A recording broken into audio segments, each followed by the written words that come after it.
As a domiciliary care worker, you are providing practical support to people in their own home. This may well include the handling and preparation of food.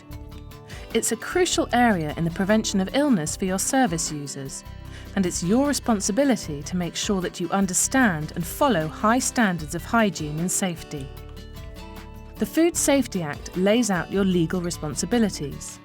You have a duty to handle food safely and avoid the risk of food poisoning. Keep yourself and your work area clean. Wear suitable protective clothing used for food preparation only.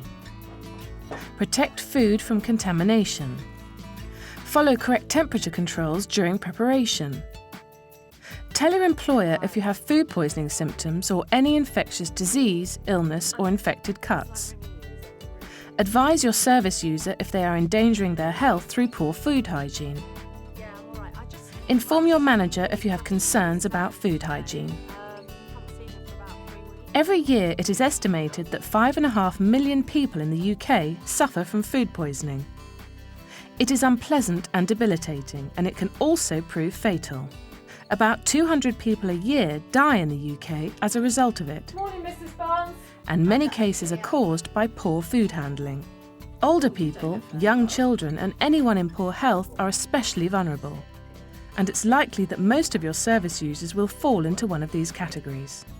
Symptoms can include diarrhoea, vomiting, nausea and fever, and usually come on suddenly. Most food poisoning is caused by germs being present on food. These germs, bugs or bacteria, are minute and invisible to the naked eye. But if they are consumed, the effects can be serious. Bacteria can be found everywhere, on our clothes and skin, in the earth, on air and water, in rubbish bins, on cleaning cloths, on pets and pests, and of course on raw food. Most are harmless, but given the right conditions, some can multiply to dangerous levels at a frightening speed. As a domiciliary care worker, you have a vital part to play in making sure that your service users reduce their risk of food poisoning. You need to understand how to handle, store and prepare food for service users, and what advice to offer them so that they can take precautions of their own. Remember, to a vulnerable person, your input could be life-saving.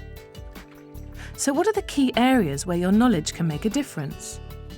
Broadly, they fall into two categories: personal hygiene and food hygiene.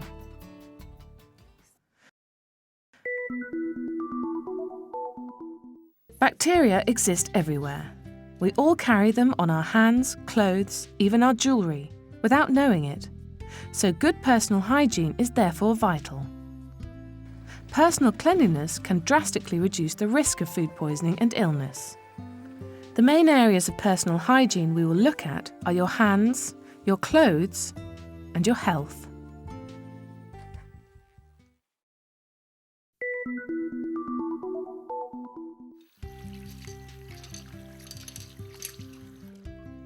Hands that may appear clean tell another story when examined under ultraviolet light, which clearly shows the remaining bacteria. Some bacteria can stay alive on our hands for up to 3 hours, and in that time can be spread to anything we touch, including food and other people. Regularly washing your hands throughout the day will remove the bacteria. It's especially important before, between and after tasks and activities that carry a high risk of picking up and spreading bacteria to food. You should always wash your hands before preparing food, between handling different types of raw foods like meat, fish, poultry and eggs, and touching food which is ready to eat or kitchen utensils. After, personal care of all service users, smoking, blowing your nose, cleaning, touching your hair or face, touching rubbish or waste bins or gardening, stroking or cleaning up after animals, and of course going to the toilet. Did you know that the amount of bacteria on our fingertips doubles after using the toilet? And yet up to half of all men and a quarter of women fail to wash their hands after they've been to the toilet. Knowing when to wash your hands is important, but so too is making sure you wash them properly. Simply rinsing under a running tap won't get rid of the buildup of bacteria. To wash your hands properly, you should take off your watch, rings and bracelets before you start.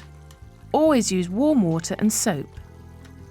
Rub your hands together vigorously for about 15 seconds, making sure both sides are washed thoroughly. Don't forget your wrists and forearms, around the thumbs, between each finger, and around and under the nails. Rinse thoroughly with clean water. Ideally, use a paper towel to turn the tap off. Dry using a clean dry towel, or if not available, a paper towel. Make sure you dry thoroughly. Did you know that bacteria spreads more easily if hands are wet? In fact, 1,000 times as many bacteria can be spread from damp hands as dry hands.